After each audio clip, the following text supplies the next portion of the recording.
আপনারা সবাই? আশা করি ভালো আছেন। চলুন, দুর্গাপুজো তো শুরুই হয়ে গেল। আশা করি আপনারা এখন সবাই প্যান্ডেল হপিং করছেন।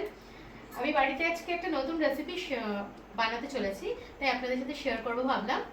সিম্পল কিছু না, একটু পরোটা বানাচ্ছি। পরোটা তো নানান রকমের হয়, এটা একটা নতুন ধরনের পরোটা। এটা পেঁয়াজের পরোটা। তো এটার মধ্যে আমার ঘরে কয়েকটাই আছে, তো ওই জন্য পেঁয়াজ নিলাম, কয়েক কোয়া রসুন নিয়ে নেবো, মানে একটু রসুনের গন্ধটা ভালো লাগে। আমার কাছে আদা নেই, আদা আপনাদের থাকলে পরে আদা কুচিটা দেবেন, আর কিছু কাঁচা লঙ্কা নিয়ে নেবো। এইসব ভালো করে কুচিয়ে নিচ্ছি, কুচিয়ে নিয়ে তারপরে আমি এটাকে পরোটা বানাবো। কেমন করে করছি আসুন আমার সাথে দেখুন কি করে আমি বানাচ্ছি। এবারে আমি চপিং স্টার্ট করব। প্রথমে পেঁয়াজটাকে ভালো করে কেটে নিচ্ছি। আমি পেঁয়াজকে কেটে তারপরে আমি ভালো করে এটাকে ধুয়ে নিই, কারণ কি আজকালকার পেঁয়াজে ভীষণ সালফার থাকে, ওটা পেটের জন্য ভালো না, শরীরের জন্য ভালো না। আর ঘরে বাচ্চা আছে, বুঝতেই পারছেন যে বাচ্চাকে খাওয়ানো মানে হচ্ছে হাইজিনটা প্রচুর ভালোভাবে মেনটেন করা। তাই আমি পেঁয়াজটাকে ভালো করে আগে ছাড়িয়ে নিচ্ছি।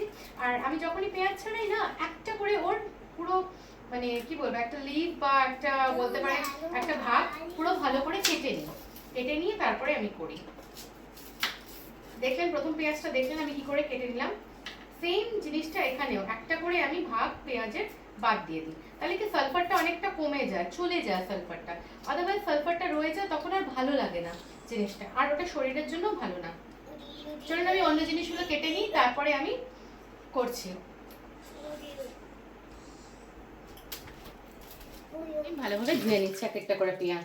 ওই সালফারের লেয়ারটা থাকলে না, ওই ব্ল্যাক ব্ল্যাক দেখবেন, ওটাকে ধুয়ে নেবেন, নয়তো শরীরের জন্য ওটা ভালো না। ওটা কাইন্ডলি আপনারা করে নেবেন। বাচ্চা থেকে বুড়ো বাড়িতে সবাই এই জিনিসটা খেতে পারবে, কোনো অসুবিধা হবে না। কিছু কাঁচা লঙ্কা নিয়েছি, সেই কাঁচা লঙ্কাগুলোকেও আমি ভালো করে ধুয়ে নিচ্ছি। বাজারের জিনিস আনার পরে ধুয়ে নিই, তাও এটা করব। চলুন হাতটাও ধুয়ে নিলাম। এরপরে আমি কয়েকটা রসুন বললাম, যেটা একটু রসুনের গন্ধটা ভালো লাগে, রসুনগুলো ছাড়িয়ে নেব। আপনারা যেরকম যে পছন্দ করেন ওরকম নেবেন। আমি এখানে জলে রসুন দিচ্ছি। জলে রসুন ছাড়লে কি বলুন তো, এক তো আপনি গরমে ফ্যানের হাওয়াতে বসে আপনি সুন্দর করে কাজ করতে পারবেন। দ্বিতীয় কথা হচ্ছে রসুনের খোসাটা খুব তাড়াতাড়ি উঠে যায়, ছিলকাটা, নয়তো খুব অসুবিধা হয়।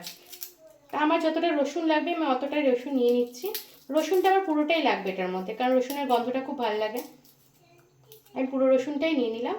এবারে এটাকে ভিজিয়ে রাখছি, ততক্ষণ কিছুক্ষণ ভিজে থাকুক। ভিজে থাকলে পরে নরম হয়ে যাবে খোসাটা, তারপরে আমি এটা ছাড়াবো। এবারে আমি এক এক করে পেঁয়াজগুলো কেটে নেব। যতটা পারবেন মিহি করে পেঁয়াজ কাটবেন।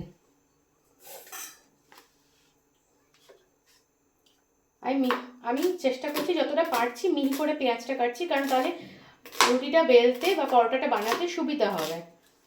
যতটা পারবেন মিহি করে কাটবেন। যে যেরকম পারবেন, না পারলে যেরকম হবে অমনি করবেন, কিন্তু অবশ্যই চেষ্টা করবেন, চেষ্টা করাটা দরকার।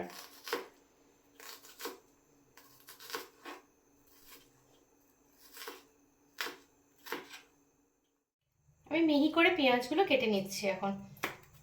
যতটা পারছি মিহি করে কেটে নিচ্ছি। তো কিউব আকারে পেঁয়াজটা কাটবো, লম্বা লম্বা আকারে না, কিউব আকারে। যতটা আমি মিহি পারছি, আপনারা এর থেকেও ভালো চপিং পারবেন। আমি যতটা পারি আমি ওই অনুযায়ী কেটে নিচ্ছি।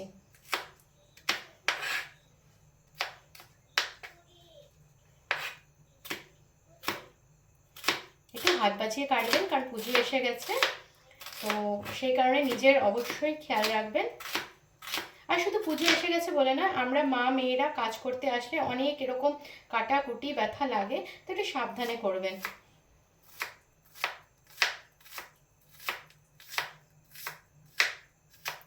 অ্যাকচুয়ালি আজকে ঘরে কিছু নেই, সেরকম বাজারপত্রও নেই। ভাবছি যে কি রান্না করব। ডালটুকু বাড়ন্তি হয়ে গেছে, যে ডাল রুটিও খাবো, শুধু ডাল ফুটিয়ে নিয়ে সেটা বাড়ন্তি হয়ে গেছে। তাই ভাবলাম ঠিক আছে আজকে একটা নতুন রেসিপি আপনাদের দেওয়া যাক। সেই তাও তো আপনাদের বললাম যে আদাটা, মানে আদাটা নেই নয়, আদাটা আমরা নিচ্ছি না, কিনছি না। তার কারণ আছে।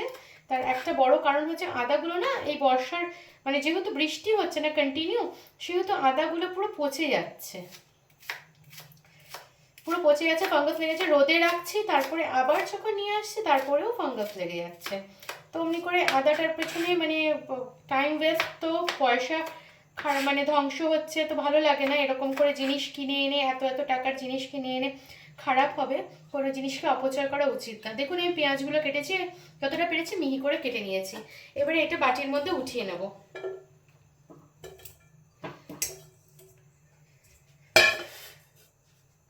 সুন্দর করে বাটির মধ্যে উঠিয়ে নেব পেঁয়াজগুলো।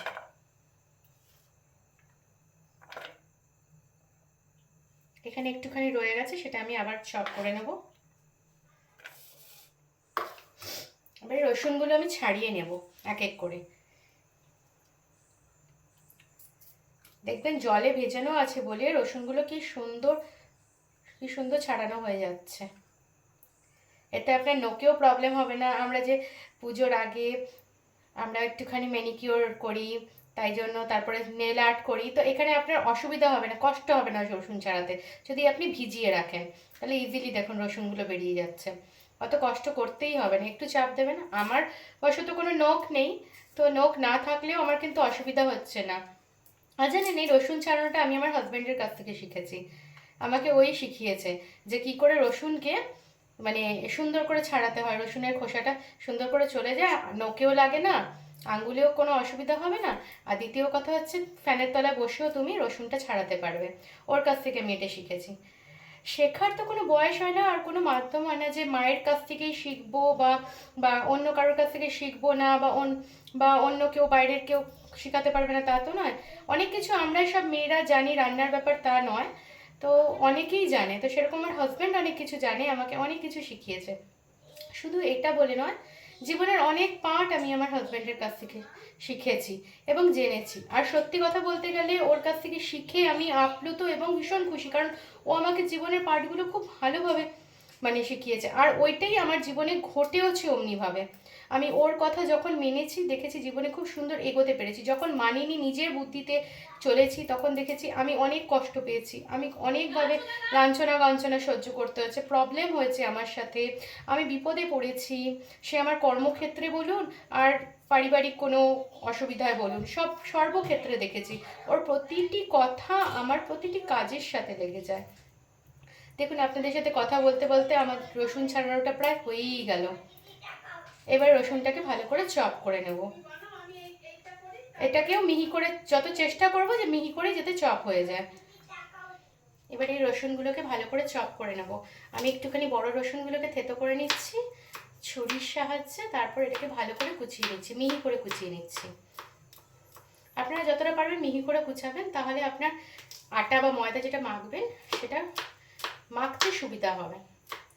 কিন্তু লাগবে, আপনার মুখে লাগবে, খেতে ভালো লাগবে। আমি সুন্দর মিহি করে কুচিয়ে নিচ্ছি।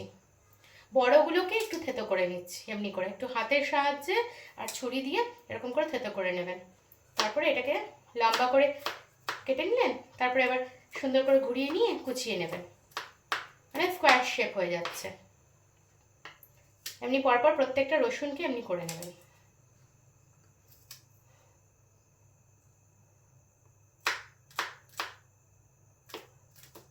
এটা আমি ভুল করে ওদিকে করে নিয়েছি বলে এবার এদিকে করে নিচ্ছি, মানে যেমন করে হোক করে নেবেন। তারপরে আপনি আবার মিহি করে নেবেন এমনি করে, মানে রসুনের কিমা বলতে পারেন, হয়ে যাচ্ছে। এরপরে আমি রসুনগুলোকে সুন্দর করে এখানে তুলে নিচ্ছি। এবার কাঁচা লঙ্কাটাকে না আমি ছুরি ইউজ করছি না। ছুরি এজন্য ইউজ করছি না কারণ আমার ছোট বাচ্চা আছে, তো ছোট বাচ্চাকে ধরতে হয়, পট করে এসে যাবে তখন প্রবলেম, তাই আমি সিজারের সাহায্যে, কিচেন সিজারের সাহায্যে আমি কেটে নিচ্ছি কাঁচা লঙ্কাগুলোকে। যতটা পারবেন ছোট ছোট করে কেটে নেবেন।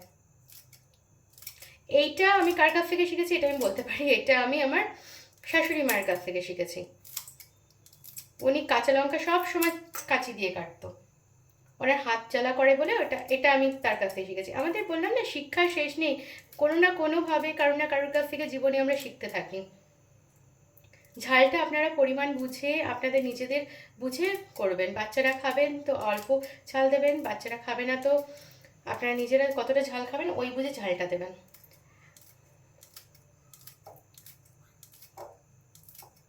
এখানে আদা কুচি হলে না খুব ভালো হতো খেতে, কিন্তু বেসিক্যালি আদাটা নেই, তাই জন্য ভাল লাগবে না, একটুখানি আদার মানে এটা লাগবে। তারপর ওয়েদারটা চেঞ্জ তো, একটু আদা থাকলে পরে গলাটাও ছাড়ে। আচ্ছা জানেন, লাল চা যখন খাচ্ছি তখন মাকে বললাম আদাটা খুব মিস করছি।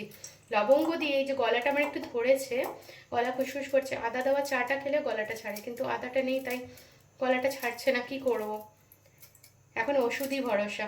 চলো, আমার কথা বলতে বলতে আমার লঙ্কাটাও কাটা হয়ে গেল। দেখুন আমি এখানে আটা নিয়ে নিয়েছি। আমরা যেই হাতা দিয়ে আটাটা উঠাই, মানে আমাদের ঘরের যে হাতাটা আছে সেটা দিয়ে আটাটা উঠাই, সেটা 3 হাতা আমি মানে আটাটা নিয়েছি। এরপরে এর মধ্যে পরিমাণ মতো নুন দিয়ে দেবো। আমরা এমনি রুটিতে নুন খাই না, কিন্তু যেহেতু এটা বানাচ্ছি তাই জন্য পরিমাণ মতো নুন দিয়ে দিলাম। অল্প একটু চিনি ইউজ করব, অল্প একটু চিনি ইউজ করলাম। একটু জোয়ান দিয়ে দেব, এই জন্যই জোয়ান দেবো কারণ রাত্রিবেলায় হচ্ছে এটা, যাতে একটুখানি শরীরে হজম হয়ে যায়। জোয়ানটা দিয়ে দিলাম। এর মধ্যে অল্প একটু কালো জিরা দিয়ে দেব, আমরা এমনি পরোটাতে কালো জিরা দিই। চলুন এবারে এটা ভালো করে মেখে নেব, হাতের সাহায্যে সুন্দর করে মেখে নেব। তারপরে জল দিয়ে দিয়ে আঠালো, মানে অল্প অল্প জল দিয়ে মাখবেন, আঠালো আঠালো যাতে হয়ে যায়।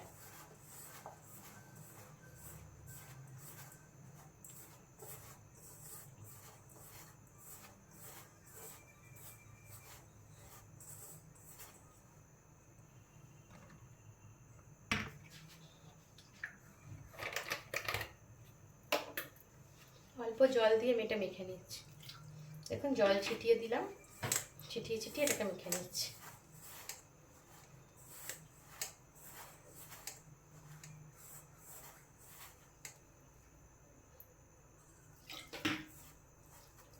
বেশি জল দেবেন না, তাহলে কিন্তু এটা পুরো গোলা রুটি হয়ে যাবে। গোলা রুটি খেতে আলাদা, এটা খেতে আলাদা, তাই জন্য দয়া করে বেশি জল দেবেন না, অল্প অল্প জল দেবেন যাতে ভালো করে মাখা যায়।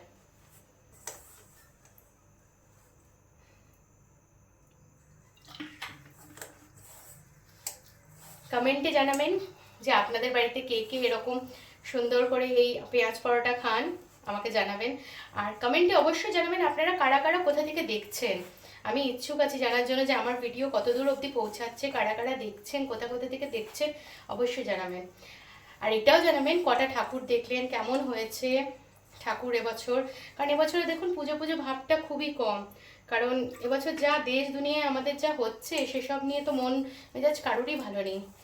তো সেই কারণে এবছর শুনছি নাকি, আমি তো ওয়েস্ট বেঙ্গলে থাকি, ওয়েস্ট বেঙ্গলের নাকি পুজো আচ্ছা খুব ভালো হচ্ছে না শুনেছি, মানে সেরকম ভিড় নেই। আশা করি কি হয় না হয়, দেখা যাক।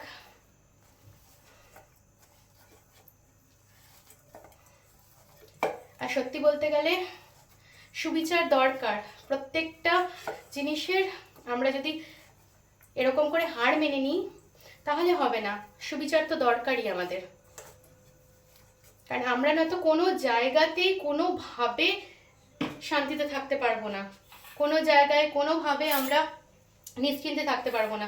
আজকে মেয়ে বউরা বাইরে কাজে যাচ্ছে, কর্মক্ষেত্রে যাচ্ছে, এসব হলে পরে কে কার মেয়েকে ছাড়বে বলুন বাড়ি থেকে। আমিও একটা মেয়ে, আমিও এক সময় মেয়ে হয়েও কাজ করেছি। আমি বউ হওয়ার পরেও আমার স্বামীর উদ্যোগে আমি নিজে কাজে যেতাম, আমি জব করতাম বিয়ের পরেও। তো আজকের ডেটে তো সেখানে মেয়ে বউরা খুব ভয় পাবে যে কিভাবে তারা বাইরে বেরোবে, এভাবে বাইরে বেরোলে কখন কি বিপদ আসে সেটা বোঝা যায় না। চলুন আপনাদের সাথে কথা বলতে বলতে আমার আটা মাখাটা হয়েও গেল। আপনারা এর মধ্যে একটু ময়মও দিতে পারেন, আমি ময়ম দিইনি, এরপরে একটু দিয়ে দেবো ওর ওপর থেকে। তাওয়াটা বসিয়ে দিলাম, তাওয়াটা গরম হচ্ছে, এরপরে বেলা স্টার্ট করব আস্তে। এই যে বেলে নেওয়া হচ্ছে, তো মা বললো আমিই বেলে দিচ্ছি, আমি বেলে আমি করে নিচ্ছি, তুই তো অতটা করে দিলি, মেখে টেকে দিলি।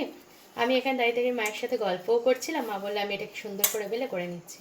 দেখুন পেঁয়াজগুলো সব দেখা যাচ্ছে, পেঁয়াজ রসুন কাঁচা লঙ্কা দেখা যাচ্ছে।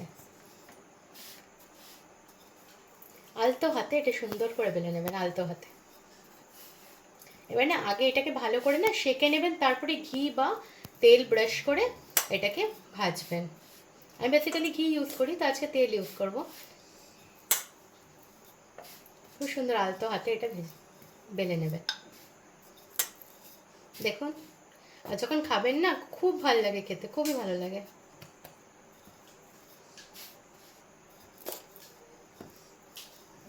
এবার এটাকে নিয়ে নেওয়া হচ্ছে, এটাকে সুন্দর করে নিয়ে তাওয়াতে দিয়ে দেওয়া হলো। এবার তাওয়াটার ফ্লেমটা একটুখানি বাড়ানো হবে। এবার আস্তে আস্তে এটা সুন্দর করে 2 পিঠ শেখা হবে। সেঁকে নিই, তারপরে আবার আপনাদের দেখাচ্ছি। মা একটু দেখে নিচ্ছে যে শেখা হচ্ছে কিনা ওই দিকটা। এটার উল্টো পাটটা দেখে নেবে পাল্টি করে। এই দেখুন হালকা হালকা শেখা হয়ে গেছে, বুঝতে পারছেন? সুন্দর করে শেখা হয়ে যাচ্ছে। মা এবারে এটার উল্টো পাটটা দেখে নেবে যে শেখা হয়েছে কিনা। অনেকটা শেখা হয়েছে, দেখতে পাচ্ছেন? এবারে ওপার পাটটা ভালো করে শেখা হয়েছে। তেলটা স্প্রে করবে, সুন্দর করে স্প্রে করে দিচ্ছে। যে এবারে অপর পিঠটাকে পাল্টাবে বলে তেলটাকে স্প্রে করে দিল। এরপরে পাল্টে দেবে, পাল্টে দিলাম। এবারে আবার এই পিঠটাতেও স্প্রে করে দেবে তেল। স্প্রে বটলটা হলে পরে না খুব সুন্দর হয়, তাহলে অল্প তেলে আপনার হয়ে যাবে, ঘি হোক তেল হোক সুন্দর করে হয়ে যাবে। এবারে এক পিঠ অপর ভালো করে মা এটাকে সেঁকে নেবে। এবারে মা এটাকে সেঁকে নিচ্ছে সুন্দর করে, তেলটা এদিক ওদিক দিয়ে। গ্যাসটা কিন্তু মিডিয়াম টু লোয়ে আছে, হাইয়ে করবে না। জানেন হার্ড অ্যানোডাইজটা হাইয়ে রাখতে নেই, আমি এই জিনিসটা হাজব্যান্ডের কাছ থেকে শিখেছি। হার্ড অ্যানোডাইজটা কখনো হাইয়ে রাখতে নেই। অ্যাকচুয়ালি ওটা লেখাও থাকে, আমরা যখন ফিউচারের তাওয়াটা কিনেছিলাম লেখা ছিল হার্ড অ্যানোডাইজ ফুল ফ্লেমে রাখতে না, আপনি একটু হলেও কমিয়ে রাখতেন। এবার এটা অল্প অল্প আছে, মানে মিডিয়াম ফ্লেমে আপনি সেঁকে নেবেন ভালো করে। নয়তো কি বলুন তো, ওপর থেকে মনে হবে আপনার পরোটাটা কুকড হয়ে গেছে, কিন্তু ভেতর থেকে আনকুকড থাকবে, মানে আপনার র থাকবে, কাঁচা থাকবে, আপনি খেলে পরে মনে হবে আটা আটা খাচ্ছেন। ওই জন্য সুন্দর এরকম একটুখানি চেপে চেপে চেপে চেপে ভেজে নেবেন, আস্তে আস্তে ভাজা হয়ে যাবে। আর এটা যখন আমি মাখলাম না, আপনারা চাইলে একটু ঘি বা তেলও ওটার মধ্যে দিতে পারেন, ময়ামটা তো আরও সফট হবে। তো আমার এটাতে এমনিতেই সফট হয়ে যাচ্ছে। এবার অনেকটা শেখা হয়ে গেল, এরপরে পাল্টে নেওয়া হচ্ছে। দেখুন কি সুন্দর লাল হয়ে গেছে, গোল্ডেন একেবারে সুন্দর লাল হয়ে গেছে। এটা খেতে অপূর্ব লাগবে, অপূর্ব। এখন বানানো হচ্ছে, আমি আপনাদের বলছি, আর আমি চিন্তা করছি কখন এটা আমার প্লেটে আসবে আর কখন এটা আমার পেটে যাবে। এই সময় না আমার শ্বশুরমশাই এখন অসুস্থ। আমার শ্বশুরমশাই এই কথাটা বলতো, মানে যদি আমি এটা বলবো যে এটা হচ্ছে, এবার এটা কার পেটে যাবে, তখন বাবা বলে উঠবে, কার পেটে যাইবে রে, কার পেটে যাইবে, বাবা তো বাঙাল, এটা কার পেটে যাইবে, এমনি করে বলতো। আজ আমার মানে আমি আমার শ্বশুরমশাইকে সোনা বাবা বলে ডাকি। তো সোনা বাবা এইসব খেতে খুব ভালোবাসতো, মুখরোচক জিনিস খেতে খুব ভালোবাসতো। বসে থাকতো, যে কিছু বানিয়ে দিলে পরে ও খুব অমৃতভাবে খেত। আমি এখন ওনার কাছে ওখানে নেই, আমি খুব মিস করছি ওনাকে। চলুন আপনাদের সাথে কথা বলতে বলতে মায়ের ওপিটটাও হয়ে গেল। মা আবার চেঞ্জ করে দেখে নেবে, পিঠটা চেঞ্জ করে কেমন হয়েছে। দেখুন কি সুন্দর হয়ে গেছে। এবার অল্প তেল তো, অনেকেই বেশি তেল দিয়ে করতে পারেন, এটা আরও হবে সুন্দর ক্রিস্পি। এবারে মা এটাকে নামিয়ে নেবে। আমাদের এটা হয়ে গেল, প্রথমটা আমাদের হয়ে গেল। দেখুন এবারে এটাকে নামিয়ে নেওয়া হবে সুন্দর করে। এটা লাস্ট পরোটাটা হয়ে গেল, এখন এটাকে লাস্ট তুলে নেওয়া হচ্ছে। আমাদের শেষ হয়ে গেল পরোটাটা। দেখুন কি সুন্দর কালার এসছে, কি ভালো লাগছে। চলুন আমাদের ডিনার রেডি, এরপরে আমরা ডিনার করতে বসবো। চলুন আমার ডিনার ইজ সার্ভড।